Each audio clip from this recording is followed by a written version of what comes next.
नमस्ते दोस्तों, motivation magnet में आपका स्वागत है। मैं पूजा त्रिवेदी आपका स्वागत करती हूँ। आज इस एपिसोड के माध्यम से मैं एक बहुत बड़ी बात रखने जा रही हूँ। आज का एपिसोड मोटिवेशन के तहत नहीं है, मैं इसके लिए क्षमा चाहती हूँ, लेकिन मोटिवेशन मैग्नेट के प्लेटफॉर्म से मैं आज ये बात पूरी देश की जनता के सामने रखना चाहती हूँ कि ये जो परिस्थिति है आज की, एक मोटिवेशनल स्पीकर होने के नाते मैं भारत की नागरिक हूँ और ये नागरिक होने के नाते मेरा ये पूरा अधिकार है कि मैं ये जान सकूँ कि ये हो क्या रहा है हमारे देश में, किस हद तक परिस्थितियाँ बिगड़ चुकी हैं, कंट्रोल से बाहर हैं, कि आज इंसान एक ऑक्सीजन के लिए मोहताज है। किस कानून के तहत पेशेंट्स को अस्पतालों के बाहर खड़ा किया जा रहा, किस कानून के तहत मैं पूछना चाहूँगी कि पेशेंट्स को मना कर दिया जा रहा है अस्पतालों के द्वारा। अस्पताल मना कर रही है कि हम पेशेंट को एडमिट नहीं करेंगे। क्यों? प्राइवेट हॉस्पिटल्स क्यों मना कर रही हैं, जहाँ इतनी सारी मल्टी स्पेशलिटी हॉस्पिटल्स हैं हमारे देश में? तो क्यों प्राइवेट हॉस्पिटल्स पेशेंट्स को लेने से इनकार करती हैं? जब बड़े बड़े बिल्स आते हैं आपके पास, बड़ी बड़ी इंजरीज के साथ पेशेंट्स, तब तो आप पेशेंट को लेने से मना नहीं करते क्योंकि आपके पास पैसा आता है। पिछले साल जब तक गवर्नमेंट की सब्सिडी मिली थी आपको, तब तक आपने अच्छे से पेशेंट्स को रखा। जैसे ही गवर्नमेंट की सब्सिडी मिलना बंद हो गई आप लोगों को, उसी टाइम से आप लोगों ने कोरोना पेशेंट्स को आराम से अपनी अस्पताल में एडमिट तक करना बंद कर दिया। क्यों? किस कानून के तहत सभी प्राइवेट हॉस्पिटल्स, मैं पूछना चाहूँगी, कि पेशेंट्स को मना कर रही हैं एडमिट करने के लिए? दूसरी बात, जहाँ इलेक्शन कमीशन ये जानता था कि इतनी सारी भीड़ कोरोना के काल में भयावह परिणाम लेके आ सकती है, तो क्या इलेक्शन कमीशन को ये पता नहीं था?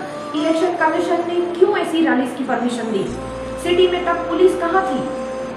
हर शहर की बात कर रही हूँ मैं जहाँ पे ये हो रहा है सब, चाहे भारत का कोई भी स्टेट हो, कोई भी राज्य हो। क्यों? यह इलेक्शन कमीशन कहाँ है? क्यों 500 लोगों की भी अनुमति दी जाती है इलेक्शन कमीशन के द्वारा? क्यों? ये 500 लोगों की जान की कोई परवाह नहीं है? किसने इजाजत दी आपको इनकी जान से खेलने के लिए? ईश्वर ने तो किसी को हक नहीं दिया किसी की जान से खेलने का। तो आप कौन होते हैं? किस हक, किस जगह का कानून है ये, मैं जानना चाहती हूँ। कौन सा अंधा कानून है ये जो लोगों की जिंदगियों के साथ खेलने से आपको इजाजत देता है? किस इलेक्शन कमीशन की बात, किस अथॉरिटी की बात, किस सरकार की बात? अब आगे बात बढ़ाने से पहले मैं सबसे पहले ये डिक्लेरेशन करती हूँ अपने चैनल पे कि मुझे किसी से भी कोई भी निजी बैर, कोई भी तरह का निजी अपना मनमुटाव नहीं है। मुझे किसी से भी किसी भी तरह का मनमुटाव नहीं है। ये मेरा अपना ओपिनियन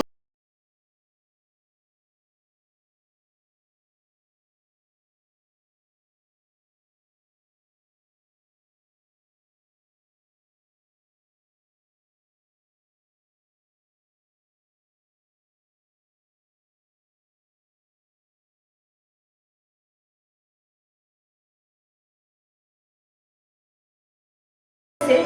आज ऑक्सीजन अस्पतालों में नहीं मिल रहा है। कहाँ है पुलिस, कहाँ है अथॉरिटीज? चूड़ियां पहन रखी है सारे आईपीएस आईएएस ऑफिसर्स ने, पुलिस ने। जब लोग लॉकडाउन का पालन नहीं करते तब तो आप बड़ा डंडा लेके पब्लिक के पीछे मारने के लिए तुले हुए होते हो। तो कहाँ है तुम्हारी वो मर्दानगी जो इन दलालों को पकड़ नहीं पाती, जो ऑक्सीजन की दलाली कर रहे हैं, कालाबाजारी कर रहे हैं दवाइयों की? कहाँ है वो कानून, मैं पूछना चाहूंगी सभी आईपीएस आईएएस अधिकारियों से। किधर है पुलिस? पकड़ो लोग, इन लोगों को जाके प्रोवाइड करो ऑक्सीजन हॉस्पिटल्स में। क्यों ये तो काम नहीं कर सकते आप लोग और चले आते हो आम जनता पे अपना रौब झाड़ने? किस कानून के तहत आप लोग पब्लिक पे इतना रौब झाड़ते हो, आम जनता को इतना परेशान करते हो? क्यों? और फिर से एक बार मैं दोहरा रही हूँ, मुझे किसी से भी किसी भी तरह का मनमुटाव नहीं है। ये मेरा अपना मंतव्य है, चाहे सरकार कोई भी हो। कांग्रेस हो, बीजेपी हो, समता पार्टी हो, समाजवादी पार्टी हो, चाहे कुछ भी हो, लेकिन फाइनली तुम इंसान हो कि नहीं हो। अगर तुम्हारे घर में से किसी को ऐसी किसी स्वास्थ्य की आपदा या विपदा आती है तो तुम लोग जमीन आसमान एक करके सब करते हो, तो क्यों अपनी तनख्वाह क्या तुम लोग आम जनता के लिए दे नहीं सकते? इतना रौब, इतना गुरूर, इतना घमंड, इतनी केयरलेसनेस आज तक हिस्ट्री में नहीं देखी गई है। लिहाज करो, कुछ शर्म करो, इंसानियत के हैवानों कुछ शर्म करो। जो काला बाजारी कर रहे हो तुम लोग दवाइयों की, ये क्या है? फल की काला बाजारी, दवाइयों की काला बाजारी, खाने की खुराक की काला बाजारी, फिर किसकी काला बाजारी बची है अब? ऑक्सीजन की काला बाजारी, अस्पतालों की काला बाजारी, कितनी चीजें हैं ये सब। कौन रोकेगा इन काला बाजारियों को? और कल ही हमारी एक चीफ जस्टिस ने स्टेटमेंट दिया था। मैं चाहूंगी कि ये भारत के सुप्रीम कोर्ट के चीफ जस्टिस तक ये वीडियो पहुंचे। मैं सबसे गुजारिश करती हूँ कि इस वीडियो को चीफ जस्टिस तक पहुंचाइए। I request honourable audience, because ये जो जाने जा रही है लोगों की, ये एक छोटी बात नहीं है। कुदरत है, मैं जानती हूँ, कोई कुछ नहीं कर सकता, लेकिन जहाँ ये काला बाजारी हो रही है, जहाँ आंख के आड़े कान किए जा रहे हैं, और ये हो चुके हैं पहले भी, जिसकी वजह से ये परिणाम भुगत रहे हैं। और कहाँ है सारी सर्विसेज? मैं बोलूँगी, किधर है मिलिट्री, किधर है एयरफोर्स, किधर है SRPF? जहाँ ज़रूरत होती है वहाँ इनको तैनात किया नहीं जाता। आज ये मंजर है कि हर जगह लाश तक जलाई नहीं जा सकती। हर चौराहे पे स्मशान तो नहीं किया जा सकता, हर चौराहा अपने आप में एक स्मशान है। इस हद तक हैवानियत जा चुकी है। इंसानियत को कहां मार के इस हैवानियत ने मार गिराया है।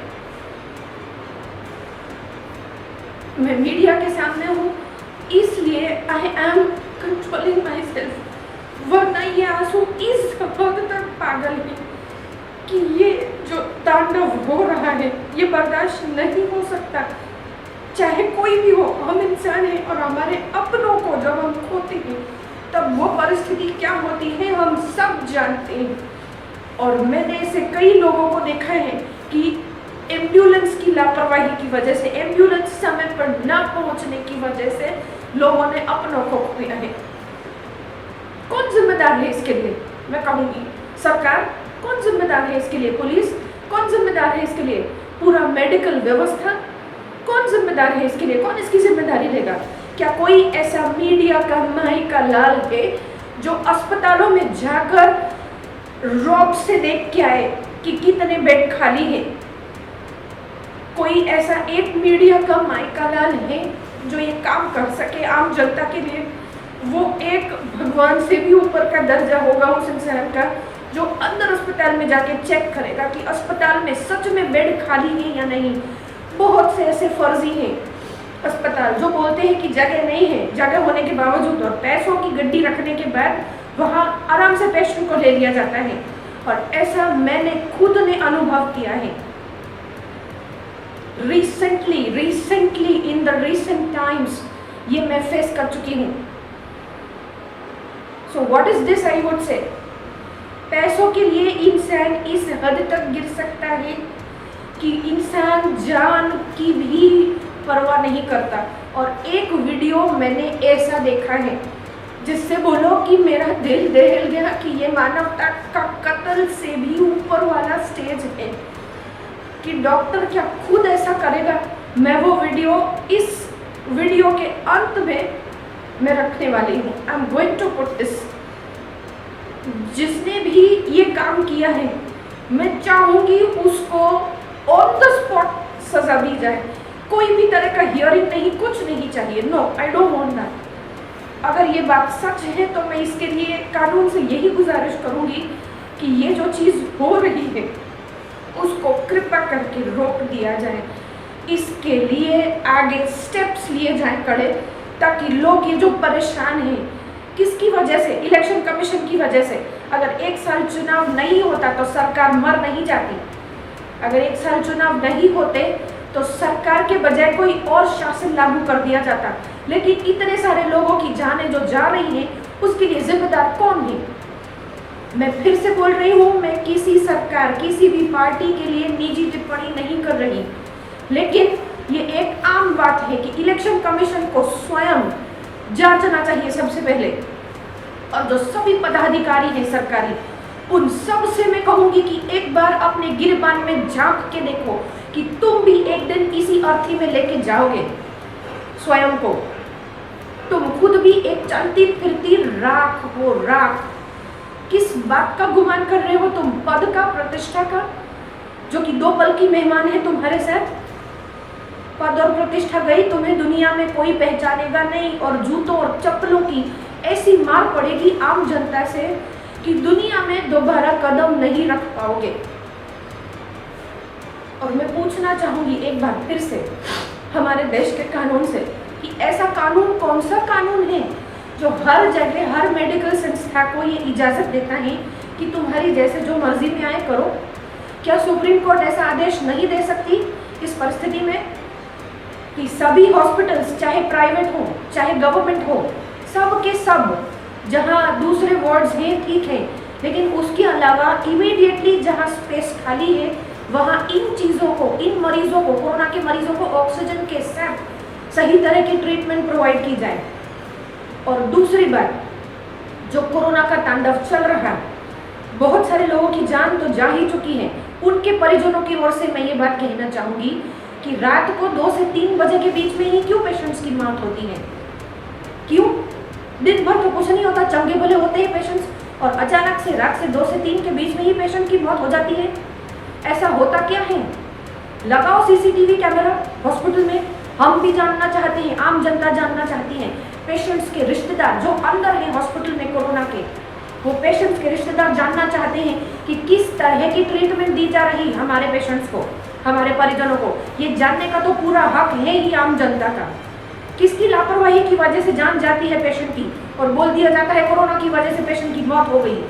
हालांकि कुछ ऐसी मौतें होती भी हैं सीवियर, जो कि कोरोना की वजह से होती हैं। उसके लिए मैं अपना नतमस्तक, उसके लिए मैं एक भी सवाल नहीं करूंगी, लेकिन एक भी सीसीटीवी कैमरा अगर बोलो हॉस्पिटल में चालू है तो जिसका लाइव फुटेज हॉस्पिटल के बाहर दिखना चाहिए।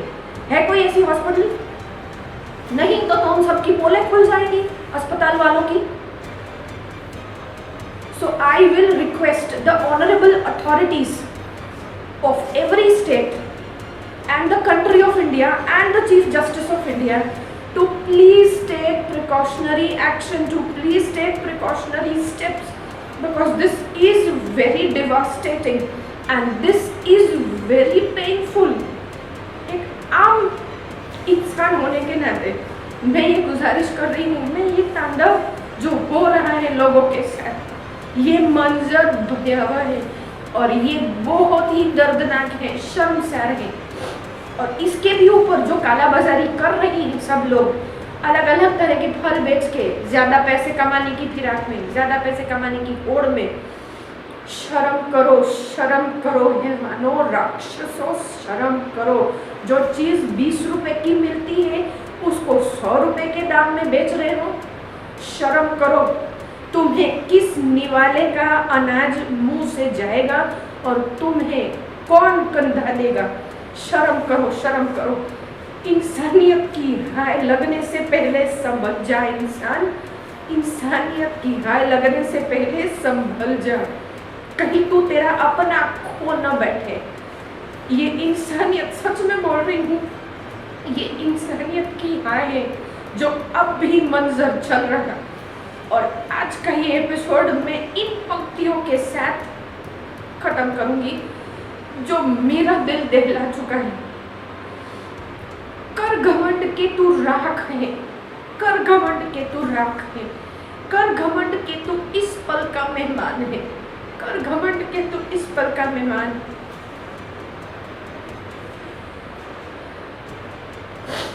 तेरी मिट्टी तुझे नवाजेगी, समय तुझे तेरी मिट्टी से नवाजेगा। पहन के माटी का तूने अपनी राख का ताज पाया है। With this, I end today's episode and I wish the common public, जनता को, कि ये प्रधानमंत्री तक पहुँचे, ये हमारे चीफ जस्टिस तक पहुँचे, सभी स्टेट की अथॉरिटीज़ तक पहुँचे। और मैं फिर से अंत में अपने आप को क्लियर कर रही हूँ कि मेरा किसी से किसी भी तरह का निजी वैर नहीं है, कोई मनमुटाव नहीं है।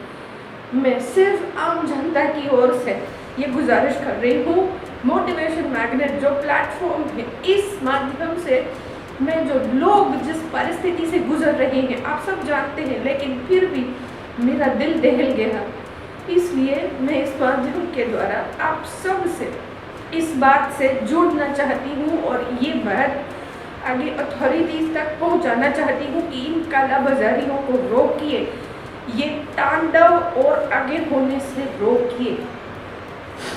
और एक बात जो मैं आखिरी में बोलना चाहती हूँ कि कल वैक्सीनेशन का जो वेबसाइट है वो हैंग हो गया। क्या एक ही वेबसाइट है जहाँ पे ये रजिस्ट्रेशन हो सकता है, जहाँ इतने सारे लोग वैक्सीन लेना चाहते हैं? क्या इसका कोई दूसरा माध्यम नहीं है? इसके लिए मैं एक और ऑप्शन देना चाहूँगी कि जहाँ ये टेलीकॉम कंपनीज हैं हमारी, कहाँ है हमारी टेलीकॉम कंपनीज, इनके माध्यमों के द्वारा भी हम ये काम करवा सकते हैं। कितने सारे नेटवर्क के यूजर्स हैं, सबके पास अलग अलग कंपनीज के सिम हैं। खड़ा करो इन टेलीकॉम कंपनीज को हमारी सहायता के लिए कि हर एरिया के, हर जोन के वो अपने अपने इलाके के नंबर्स एंड जगह उनको भेजे, टाइम के साथ बुकिंग उनके द्वारा हो, ना कि पब्लिक बुकिंग करे उसमें। एंड अगर वो टाइम में वो लोग नहीं पहुंचे तो उनका दूसरे दिन नंबर आएगा। ऐसा टेलीकॉम कंपनीज नहीं कर सकती registration? Can't the government take the help of telecom companies? ऐसे कई सारे सॉल्यूशंस हैं जो स्टेप लिए जाएं अगर वक्त पे, तो ये अनहोनी होने से रोकी जा सकती है और सब लोग आराम से सब अपनी दवाइयाँ और समय पर वैक्सीन भी पा सकते हैं। I would request the honorable authorities once again to please take steps in this। और ये जो तांडव हो रहा महाकाल का, उसे रोकिए रोकिए रोकिए। मैं सिर्फ इतनी विनंती करती हूँ कि ये रोकिए। मैं आप सबको शत शत नमन करती हूँ और उन दिवंगत आत्माओं को जो हमसे अलविदा कह के इस परिस्थिति में जा चुके हैं, उन सबको नमन करते हुए मैं इस एपिसोड को विराम दे रही हूँ। ओम शांति। जय